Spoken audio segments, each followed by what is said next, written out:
आम आदमी पार्टी है प्रदेश में स्वास्थ्य सुविधा ला कमजोर बतावत ग्रामीण क्षेत्र में सुविधा बढ़ाए की मांग करे है। छत्तीसगढ़ में आम आदमी पार्टी है राज्य सरकार पर स्वास्थ्य सुविधा से खिलवाड़ करे के आरोप लगा है। आम आदमी पार्टी के प्रदेश प्रवक्ता सूरज उपाध्याय है कि प्रदेश में पाछू 4-4.5 बछर में बहुत ज्यादा संख्या में अस्पताल नहीं खुले हैं। उन्हें प्राथमिक स्वास्थ्य केंद्र और सामुदायिक स्वास्थ्य केंद्र में बुनियादी स्वास्थ्य सुविधा के भी अभाव देखे पर मिले थे। छत्तीसगढ़ को बने 23 साल होने को है।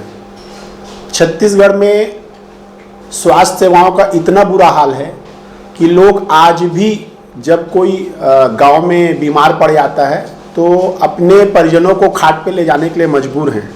ये आज की फोटो आप लोगों ने भी देखा होगा कि उनको मरीज को ले जाने के लिए खाट का सहारा लेना पड़ रहा है, क्योंकि वहाँ एम्बुलेंस नहीं पहुँच सकती, क्योंकि वहाँ पे पुल पुलियों का निर्माण नहीं हुआ है। एक संगे संग फर्जी पंजीयन के भी बहुत भरमार देखे पर मिले थे। आम आदमी पार्टी के प्रवक्ता के कहना है कि राज्य सरकार भले स्वास्थ्य योजना के दावा करत है, लेकिन वो योजना के लाभ लेवैया मनखे के संख्या घलो बहुत ही कम है।